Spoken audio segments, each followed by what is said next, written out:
intervenus auprès de l'ADEME depuis pas mal d'années déjà. On a commencé dans les années 2010 sur le développement de la méthode. Donc les aspects méthodologiques, les aspects techniques que l'on voulait intégrer dans l'enjeu de qualité d'air intérieur, de l'acte de construire. Et depuis quelques années, l'expérimentation de cette méthode sur des opérations de construction neuve pour ma part, de logement ou d'une école. Nous sommes accompagnés par l'ADEME et qui s'appelle la méthode Écrin et qui intervient à chaque stade de la construction, c'est-à-dire dès la phase conception, puis pendant la phase travaux et enfin à la phase livraison où on pourra avoir un certain nombre d'indicateurs à suivre sur le traitement de l'air qui sera particulièrement soigné.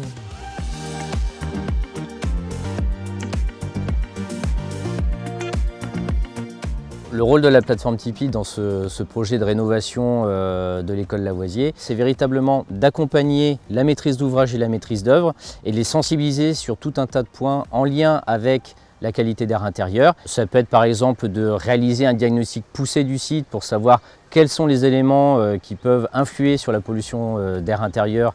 Nous avons aussi effectué des essais, des expérimentations. On peut aussi avoir des exigences sur le choix des matériaux de construction par exemple, pour s'assurer que la qualité d'air intérieur est prise en compte dans sa globalité.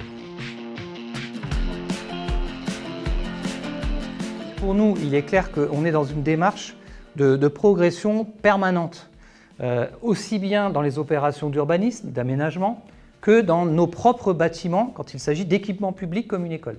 Il s'agit bien de conserver tout ce qui a été appris pour la suite. On construit un bâtiment pour des dizaines d'années, on est au XXIe siècle, on a des enjeux de transition énergétique, de changement climatique, et dans un lieu où on a des jeunes qui vont étudier, qui vont passer du temps, il est fondamental d'être en cohérence avec ces enjeux.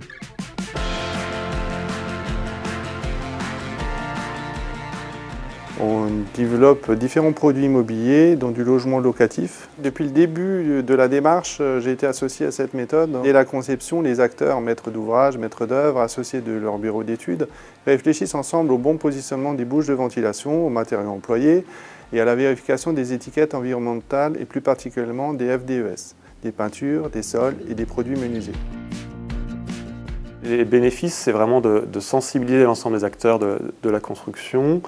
Évidemment, nous, en tant que donneurs d'ordre, puisque à partir du moment où nous-mêmes, on est sensibilisés aux enjeux, on arrivera à transmettre ces informations-là à l'ensemble des acteurs que l'on missionne, dans l'accompagnement notamment des locataires, où il y a, je pense, là un vrai enjeu pour qu'ils s'approprient eux-mêmes ces sujets, qu'ils comprennent les enjeux que peut avoir la qualité de l'air intérieur sur leur confort au quotidien.